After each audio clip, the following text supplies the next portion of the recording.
මුදල් අමාත්‍යාංශයේ සතු ඇමරිකානු ඩොලර් මිලියන 2.5ක් වංචනිකයන් පිරිසක් අතට පත්වීමේ සිද්ධිය සම්බන්ධයෙන් වැඩතහනමට ලක්ව සිටි මහා භාණ්ඩාගාරයේ විදේශ සම්පත් දෙපාර්තමේන්තුවේ සහකාර අධ්‍යක්ෂ රංග රාජපක්ෂ මහතා අප්‍රේල් මාස 30 වන දින සිය ගෙවත්තේදී සැක කටයුතු ලෙස මිය ගොස් තිබුණි.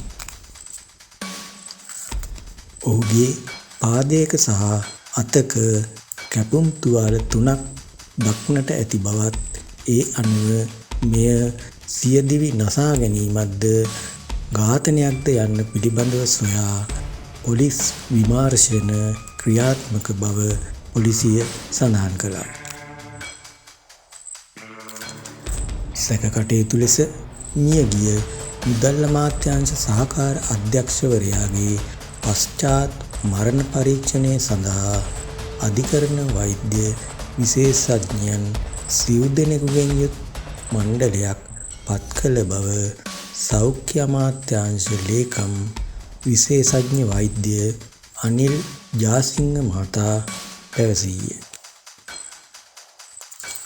සිද්ධිය සම්බන්ධයෙන් වන මහේස්ත්‍රාත් පරීක්ෂණය අප්‍රේල් මාස 30 වන දිනේ සිදු කෙරුණු අතර පශ්චාත් මරණ පරීක්ෂණය කුලියාපිටිය සීක්ෂණ රෝහලේදී මැයි මාස 1 වන දින පස්වරුවේදී සිදු කෙරුණා.